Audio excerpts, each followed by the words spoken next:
Saúde a todos com a graça e a paz do nosso Senhor Jesus. E aí, meus irmãos, como que vocês estão?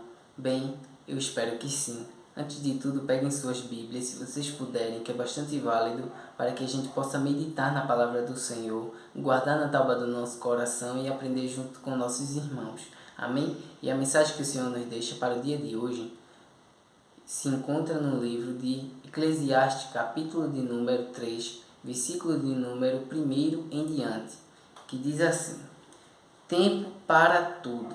Mas antes da leitura, peço a todos que não são inscritos que se inscrevam no canal, ative o sininho de todas as notificações para que vocês possam receber as mensagens em seu dispositivo e, consequentemente, separando aquele tempo de qualidade com o Senhor, fortificando a sua fé e o seu lado espiritual. Eu também quero saber se tem alguém do outro lado da telinha que ama a Deus, que é apaixonado por Jesus, acima de todas as coisas. Então glorifica o nome do Senhor e vamos para a mensagem com esse espírito de adorador. Amém, amados?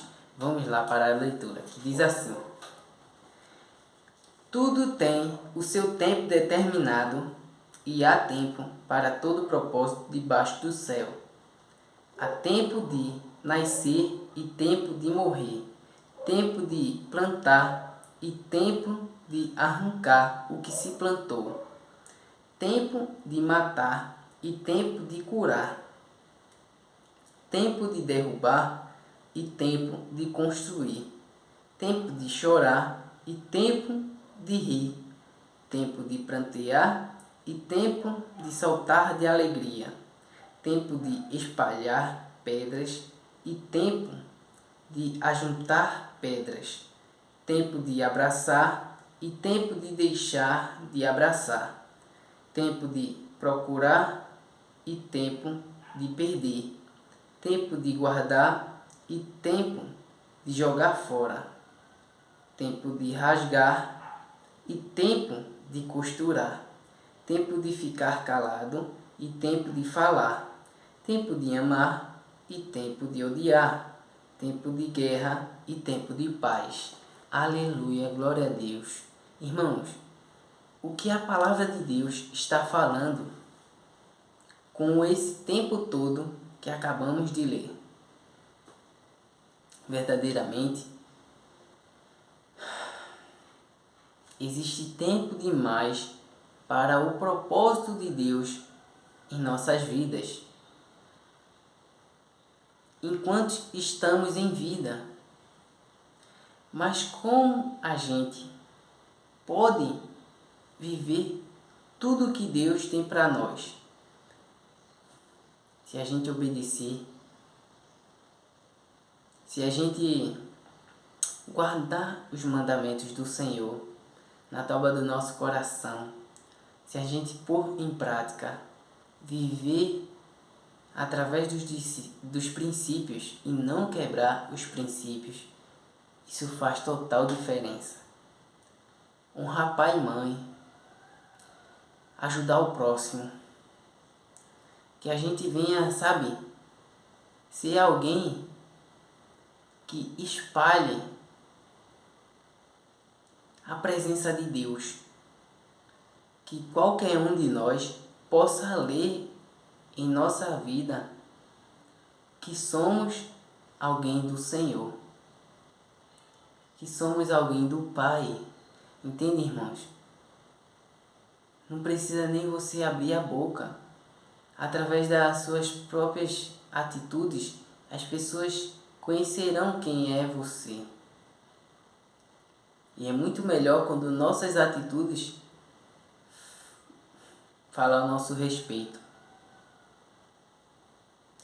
E o que as pessoas acreditam não é as palavras que as outras falam, e sim o que elas vivem, o seu posicionamento, o seu comportamento. Entende, irmãos? O que Deus está falando para mim e para você é que Ele trabalha no tempo. Como assim? A própria Bíblia diz que 1000 anos é como um dia, e um dia como 1000 anos. Então isso não faz diferença para o Senhor. Você consegue entender isso? Ele opera, ele trabalha, ele faz na hora que ele quer. Entende, irmãos? Mas ele entende que sabe que precisa sermos preparados. A gente precisa ser modelado. Já viu o exemplo do oleiro com o barro na mão, fazendo assim uma panela, um vaso, ou o que quer que seja, passa pelo processo básico ali, né? Faz uma bola cheia de imperfeições. Aí depois põe um pouquinho de água, vai alisando ele, mas mesmo assim fica um pouco ondulado.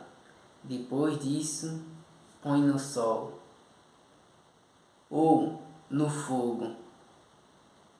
Entende, irmãos? Depois tira, depois lixa. Tira as imperfeições, põe no fogo de novo. Tira. Lixa de novo. Tá bom demais? Ok. Agora vamos para a pintura. Depois da pintura, agora vem o verniz. Agora vem uma decoraçãozinha. Entende, irmãos? Para você estar ou se tornar um vaso de valor precioso, existia um tempo ou não. É necessário o processo. Imagina do formato básico que ele deu. Pegou ali o barro, fez somente uma bola com um buraco em cima e colocasse em local de destaque. Alguém queria comprar esse vaso todo cheio de imperfeições, todo troncho, esburacado? Entende, irmãos? Está defeituoso. Se alguém comprasse, ia ser por um mínimo valor, só para colocar qualquer coisa dentro. Mas para enfeitar a sala, um terraço, sabe, irmãos, para colocar em cima da mesa, em um local de destaque, precisa passar pelo teste do tempo. Mais um exemplo. A uva, ela é vendida na fruta mesmo, juntinha ali, segura ainda do cacho. Ela não é mais barata? É. Mas por quê? A uva amassada e depois de ter passado um processo nos barril, muito tempo, depois que é retirado de lá, porque valem muito mais. O vinho, quanto mais velho, melhor. O que você me fala a respeito disso? O que eu quero dizer para você? As gerações de hoje em dia, ela quer tudo para ontem. Ela quer que tudo aconteça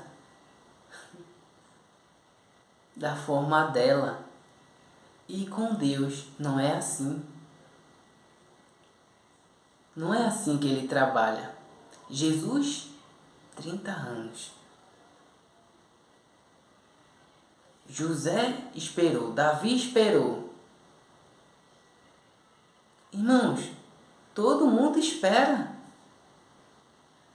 para viver a vontade de Deus. Os próprios discípulos de Jesus esperou também. Por quê? Eles não eram batizados com o Espírito Santo. Jesus representava o Espírito Santo, então, na presença de Jesus, eles não precisavam jejuar. Porque Jesus Cristo era aquele que, sabe, deixava eles cheios. Estava com o Espírito Santo. O próprio Deus, o próprio Senhor, sabe? A Trindade. Então, irmãos, eles mesmo assim esperou para quê? Para ser batizado. Depois que Jesus morreu, ressuscitou, disse: olha, vocês permaneçam em Jerusalém, até que do alto sejam revestidos de todo o poder. O Espírito que habita em mim, eu repartirei com vocês. Eles esperou para ser cheio do Espírito Santo. E então, dali por diante, ele tocar o barco, levar o ID para toda criatura, mesmo sem Jesus entre eles. Entende, irmãos? O Senhor capacita. O Senhor santifica, prepara, modela, para depois colocar em local de destaque. Pedro negou 3 vezes Jesus Cristo, antes que o galo cantasse. Mas depois, Jesus recebeu o pedido de perdão dele. Sabe por quê? Ele chorou amargamente. E Jesus perguntou a ele 3 vezes se ele amava ao Senhor. Ele disse que sim, sim, sim. Tu sabes que eu te amo, Senhor. Entende, irmãos? Jesus disse assim: então apacenta minhas ovelhas. Ele foi. O que aconteceu em Atos 2:2 ali, o batismo do Espírito Santo, o de repente, e depois dali, Pedro foi, se posicionou e pregou, e mais de 3.000 vidas se converteram. Entende, irmãos? Foram salvas. Ali foi um dos lugares de destaque de Pedro. Pois antes ele era um vaso cheio de defeito, precipitado, ansioso, quebrava a cara direto por querer aprender, mas ainda não era o tempo, sabe, irmãos, de exercer o aprendizado. Ali era tempo de aprender e não de ensinar. Então ele quebrava a cara, mas depois ele, revestido do Espírito Santo, o que é que ele fez? Ganhou mais de 3.000 vidas para Deus, para Jesus. A Bíblia relata que o apóstolo Pedro, ele passava e a resta dele, a sombra, curava os enfermos. Irmãos, você não está entendendo. Por mais que ele quebrou diversas vezes a cara, lá na frente ele pode ter imaginado: valeu a pena. Entende, irmãos? Talvez ainda não chegou o tempo de viver tudo aquilo que Deus prometeu para você. Mas calma, vai chegar. Somente acalma o teu coração. Vai chegar. Você vai desfrutar daquilo que Deus te prometeu. Pois ele não é filho do homem para que minta, nem filho do homem para que se arrependa. Ele prometeu, ele vai cumprir. Só tenha calma. Todos que estão na Bíblia esperaram, quanto mais eu e você precisamos esperar com paciência no Senhor, tá certo? Não se compare com ninguém. Permita que Deus vá te usando de pouco a pouco, para que você flua no Evangelho. Amém, irmãos? Eu espero que tenham gostado. Fiquem na paz do Senhor. Essa é a mensagem do dia de hoje. Que Deus abençoe a todos sem exceção. Eu agradeço essa rica oportunidade de estar sempre aqui com vocês, repartindo o conhecimento, as revelações, tudo que Deus tem colocado em meu coração, sabe? Eu agradeço a Deus por estar sendo boca do Senhor para diversas pessoas do outro lado da telinha, através dessa tecnologia, entende, irmãos? Porque a gente precisa se posicionar mesmo. Então, quando você se posiciona, isso acontece. Não olhe para o tempo, para as circunstâncias, para o poder que você tem nas mãos. Ou não espere oportunidades ou ter recurso para começar algo. Comece com pouco. Seja fiel no pouco e no muito lhes colocará. O Senhor colocará você no muito, mas primeiro você precisa honrar Ele no pouco. O que é que você tem nas mãos? O que você pode fazer para contribuir com a obra de Deus? Faça hoje. Não espere um amanhã. A Bíblia diz que aquele que fica esperando, olhando o vento, para que lado vai soprar, ele não faz nada, ele não planta, nem colhe, nem nada, sabe? Mete a cara, faça aquilo que o Senhor propôs no teu coração, siga o teu coração, porque quando ele está alinhado com o Senhor, ele não é mau, ele te guia para o bem. Cuida do que tens, cuida do teu coração, zela dele, zela ele, porque dele procede os caminhos da vida. Entende, irmãos? Então, essa é a mensagem de hoje. Fiquem na presença de Deus. Até o próximo vídeo. E que Deus abençoe a todos, sem exceção. Jesus te ama e eu também. Tchau.